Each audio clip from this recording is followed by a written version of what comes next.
इसमें बिल्कुल भी कोई डाउट नहीं है कि अब की बार का बजट एकदम शानदार बजट में से एक है। अब क्या ऐसा सही में है, चलिए अपन जानना शुरू करेंगे। सबसे पहले मैं आपका बहुत बहुत स्वागत करता हूं आपके अपने channel Indian institute of stock market पर, जहां पर हम बात करते हैं स्पेसिफिकली डायरेक्टली स्टॉक्स के ऊपर की क्या कंडीशन बन रही है, कैसे ट्रेड करा जाता है, स्प्रेड्स क्या होता है, ऑप्शंस क्या होते हैं। पर क्योंकि भी रिसेंटली बजट आया है तो हमें यह भी जानना जरूरी है कि बजट का इंपैक्ट क्या होगा। अभी आप देखो, अगर आप लोगों ने निफ्टी को देखा हो, जैसे कि आप लोगों को यहाँ पे दिखाई दे रहा है, अगर बजट वास्तव में अच्छा है तो यहाँ पे ये कैंडल भागा क्यों नहीं। तो देखो यहाँ पे क्या है कि बजट कौन से सेक्टर के लिए अच्छा है और कौन से सेक्टर के लिए खराब आया, सबसे पहले आपको उसका एक एनालिसिस होना चाहिए। पहले तो सबसे शानदार बात, जो कि सबसे बड़ी न्यूज है, मैं आपको वो बता देता हूँ। आप लोगों को ऑलरेडी पता होगा, फिर भी ये चीज जानना जरूरी है कि 12 लाख तक आपको कोई भी टैक्स अब नहीं देना होगा, और अगर आप सैलरीड है तो आपको 12,75,000 तक अब कोई टैक्स नहीं देना है। अब इसका फायदा क्या होगा, तो देखो एक आदमी को अगर एक सैलरी मिल रही थी 11 लाख रुपए के हिसाब से, 12 लाख रुपए के हिसाब से, तो उसके 8-10 हजार रुपए हर महीना कट जा रहे थे। अब ये कहां पे जाएंगे, अब ये जाएंगे एक्सपेंडिचर में। अब ये जो है खर्चे में जाने वाले हैं। खर्चे में कैसे जाएंगे मैं आपको वो बताता हूँ। आपको कार लेनी थी, आपने क्या करा, ये 8,000 10,000 रुपए की एक EMI बन गई, आपके पास एक गाड़ी आ गई।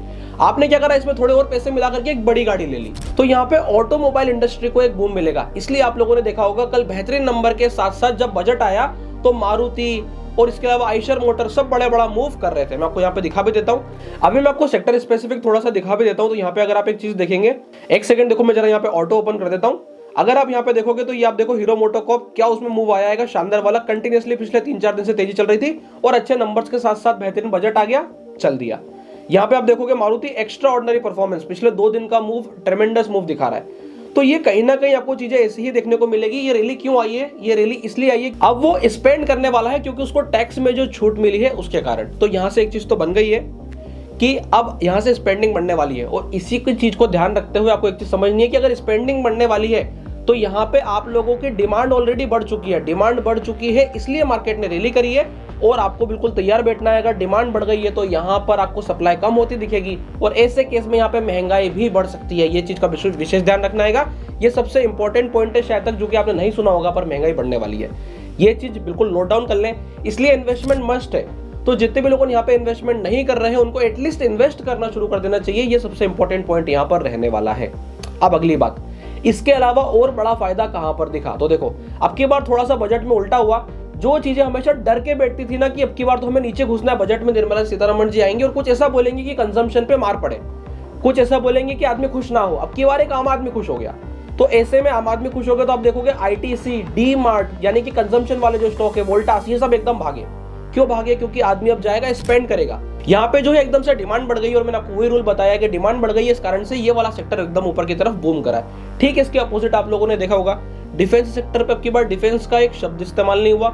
डिफेंस के सारे स्टॉक बस इंतजार कर रहे थे कि एक बार बस मुंह से डिफेंस बोलो, पर वो कंटिन्यूअसली गिरे जा रहे थे। देखो मैं 11 बजे से लगा करके 1 बजे तक का पूरा बजट पे, तो ऑल्दो पूरा मार्केट में था 9 से 3:30, तो मैंने पूरा बजट देखा भी है, ट्रेड भी किया है।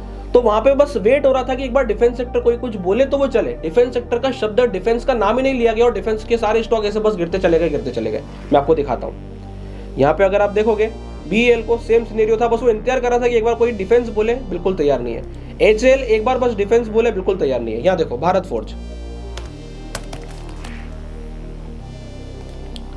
कंटिन्यूअसली बिल्कुल नॉन स्टॉप फॉल यहाँ पे जाता चला गया। इसके अलावा अगर आप रेलवे सेक्टर की बात करो तो रेलवे पे भी अब की बार कुछ ज्यादा बड़ी बात नहीं हुई। इसलिए अगर आप यहाँ पे IRCTC की बात करोगे तो आप देखोगे बस वो इंतजार कर रहा था कि कोई कुछ बोले, पर बोलने की बिल्कुल बात नहीं हुई, और वो नॉन स्टॉप जाता चला गया। जिसपे सबसे ज्यादा लोग बाग उम्मीद कर रहे थे वो वाले स्टॉक्स बिल्कुल भी यहाँ पर मूव नहीं करे, और उल्टा वो स्टॉक्स मूव करे जिसकी उम्मीद कम करी जाती है। तो ये ओवरऑल सिनेरियो था आपकी बार के बजट का। अब इससे मैंने एक चीज बोली थी और एक पॉइंट आप लोगों को मेंशन किया था कि यहाँ पे आपने को क्या ध्यान रखना है कि इन्वेस्टमेंट जरूरी है, और इन्वेस्टमेंट को समझने के लिए यहाँ पे हम बात कर लेते हैं ओवरऑल के निफ्टी 20 का ओवरऑल क्या सेंटीमेंट बन रहा है। अभी मैंने आपसे क्या कहा था कि बाजार चला नहीं है, कि ये रुक क्यों गया है। ये रुक इसलिए गया है क्योंकि यहाँ पे सेक्टर वाइज बात थी। फाइनेंस में ऐसा कुछ खास था नहीं, तो फाइनेंस में बैंक निफ्टी ने ऐसा कुछ ज्यादा खास परफॉर्म किया नहीं, और बैंक निफ्टी जो है वो निफ्टी को एटलीस्ट 33% के आसपास होल्ड करती है। तो पहली चीज तो ये वाला मूव आया नहीं। दूसरा यहाँ पे क्योंकि एनर्जी सेक्टर की कुछ खास बात नहीं हुई और बाकी ओवरऑल कुछ ज्यादा खास बात नहीं हुई, तो इस चक्कर में यहाँ पे जो एनर्जी वाले स्टॉक थे जैसे कि कोल इंडिया, NTPC, ये सब ने मूव नहीं किया, और अल्टीमेटली मार्केट जो है वो साइडवेज रह गया। टेलीकॉम सेक्टर में भी ऐसा कुछ खास नहीं था, ऑल्दो यहाँ पे कुछ बात करी गई थी कि स्कूल में ब्रॉडबैंड लगाएंगे ये सब, पर वो यहाँ पे कौन से स्टॉक के लिए था, तेजस नेटवर्क, और वो सब मूव करे। ऐसा प्राइवेट सेक्टर से रिलेटेड ऐसा कुछ भी नहीं था। तो इसलिए यहाँ पे निफ्टी का रिएक्शन मिक्स्ड था।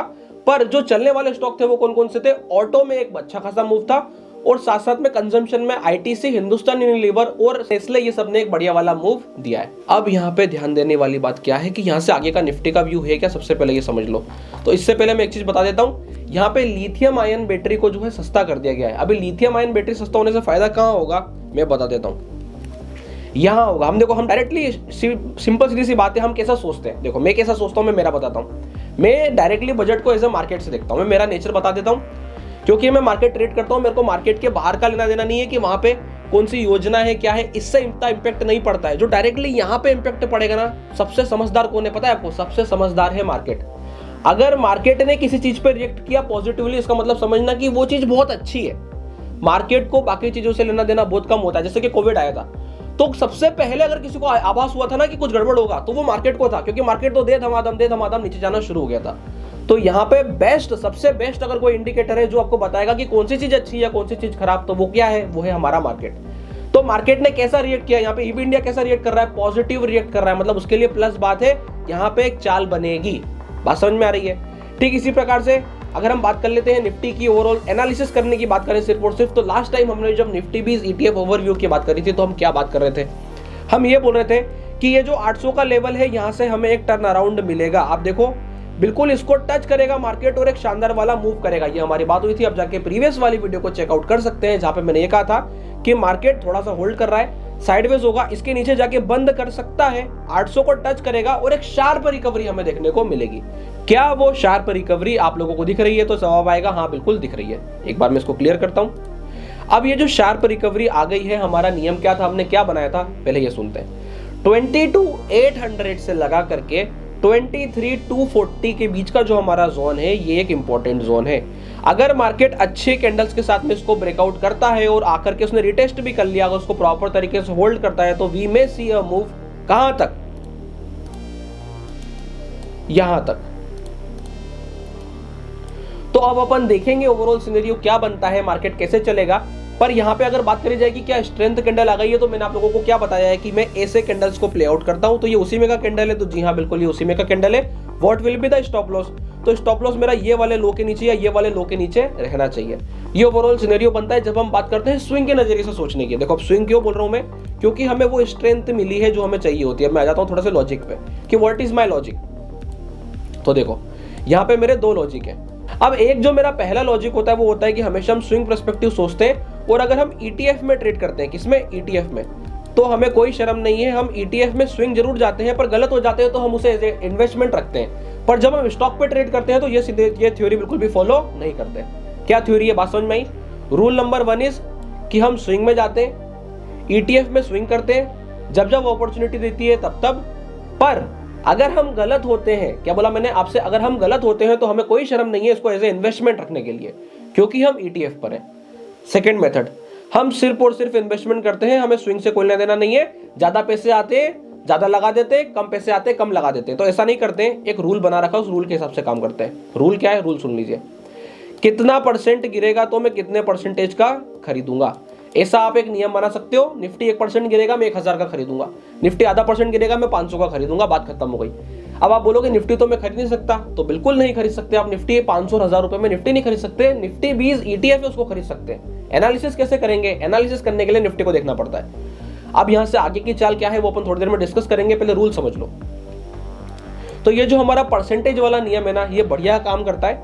अगर कोई यहां से लगा कि यहां तक अभी हाल से परसेंटेज फॉलो कर रहा होता, तो उसको एक चीज पता होगी, बहुत अच्छे से वो ये चीज जानता होगा कि अगर उसने यहाँ पे भी खरीदना शुरू किया है, कहां पर? यहाँ पर, तो भी उसका एवरेज कहां होगा मैं आपको बताता हूं। उसने अगर प्रॉपर तरीके से रूल फॉलो किया होगा तो उसका एवरेज यहां पर होना चाहिए। तो कुछ बिगड़ा तो है नहीं, ऐसा तो नहीं हुआ कि जान चली गई। पर अगर कोई स्विंग ट्रेड कर रहा है तो उसके पास बेटर अपॉर्चुनिटी होती है, वो समझदार होता और यहाँ पे तो नहीं चढ़ता। वो पहली बार एंट्री शायद तक यहाँ करा होता तो उसका एवरेज अल्टीमेटली नीचे ही होता। पर मैं ये भी जानता हूं कि आदमी यहां से जाके तो खरीदी शुरू करेगा नहीं, वो इसके पहले भी बाय ऑन डिप कर रहा होगा, तो उसने पहले एक बहुत बड़ा प्लस देखा होगा और फिर जाकर के एक एवरेज देखा होगा और अभी भी भाव उसके ऊपर चल रहा होगा। तो यहाँ पे ओवरऑल ऐसे देखा जाता है। अगर आप कोई सी भी चीज टॉप से खरीदना शुरू करोगे तो उसका तो नुकसान आना तय है।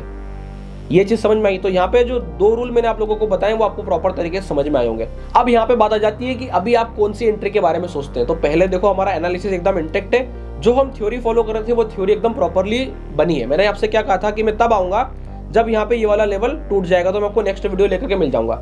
यहाँ से मार्केट तो रिट्रेस करना ही था, वो हमारा बिल्कुल क्लियर था, क्योंकि अगर मार्केट इसके नीचे ज्यादा निकल जाता ना तो वो कौन से साइकिल में चला जाता, वो बियर साइकिल में चला जाता। क्या अभी भी जा सकता है?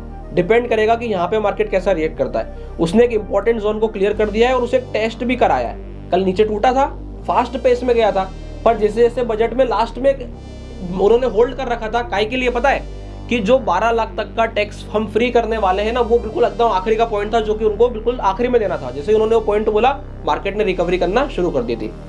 तो ओवरऑल ये सिनेरियो हो जाता है अगर हम सिर्फ बजट स्पेसिफिक जाए तो। अब यहां से अगर हम आगे की बात करते हैं कि ओवरऑल सिनेरियो क्या दिखता है, तो देखो ओवरऑल सिनेरियो में सबसे पहली चीज, मैंने आपसे एक चीज बोली थी, आपको अगर ध्यान हो तो, मंथली में क्या था? 1 2 3 4, चौथा कैंडल क्या बन गया? डोजी। उसने अल्टीमेटली रिकवरी करी, ऑल्दो कैंडल नेगेटिव है, मार्केट ने मद्दी करी है।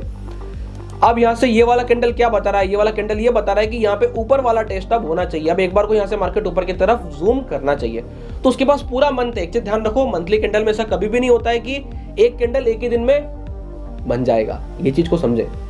मंथली कैंडल कभी भी एक ही दिन में नहीं बनता है। तो इस समय मैं क्या करूंगा, मैं यहाँ पे आराम से डेली के बाद वीकली पे जाऊंगा। अभी हम आ गए वीकली पर, तो वीकली का भी ओवरऑल कैंडल ये स्टार्ट ही हुआ है। अब 1 तारीख को सैटरडे संडे लगाएंगे। अभी 1 तारीख का मार्केट सैटरडे वाला था, तो मेरा मानना है कि वो इसी वीक में कंटिन्यू रहेगा। तो यहाँ पर आप अल्टीमेटली देखोगे कि ये वाला वीक अगर होल्ड भी करता है तो नेक्स्ट वाले वीक में हमें मूव मिलेगा।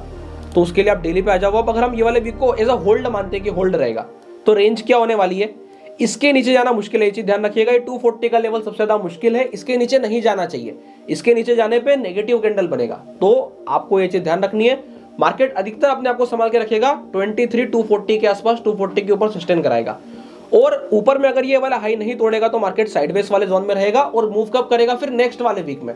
अदरवाइज अगर ये हाई को जैसे ही ब्रेक करेगा, 22,600 को जैसे ही ब्रेक करेगा, तो हमें बहुत इमीडिएटली मार्केट इस वाले लाइन के आसपास मिलेगा, मतलब हम 24,200 क्रॉस करेंगे। क्लियर है? ये वाले सिनेरियो के साथ में ओवरऑल निफ्टी 20 का ये वाला एनालिसिस निकल करके आता है। अब ये सारी थ्योरी अभी भी उसी बात पे इंटेक्ट है। जो मेरे को कंटिन्यूअसली फॉलो करता है उसको ये पता होगा कि ये जो सारी थ्योरी है सिर्फ और सिर्फ उसी बात पे इंटेक्ट है कि यहाँ पे हम बियरिश मार्केट में नहीं जा रहे हैं, हम अभी हाल ओवरऑल बुलिश ही बैठे हैं और हम अभी भी निफ्टी को 30,000 33,000 के आसपास देखते हैं। उसी के हिसाब से यहाँ पे सोचा जा रहा है। अगर मार्केट एक बार को 22,800 के नीचे निकल जाएगा तो फिर हम यहाँ पे अपनी थ्योरी को चेंज करेंगे and then we will see market till 21,000, और वहां पे हम बोलेंगे कि अब मार्केट बियर साइकिल में है, अब ये एकदम से नया हाई नहीं बनाएगा। क्लियर है? ये वाले सिनेरियो के साथ मेरा मानना है कि आप लोगों को एक बजट का एनालिसिस और उसको मार्केट के साथ कैसे रिएक्ट करते हैं, कैसे कनेक्ट करते हैं, ये वाली चीज समझ में आई होगी।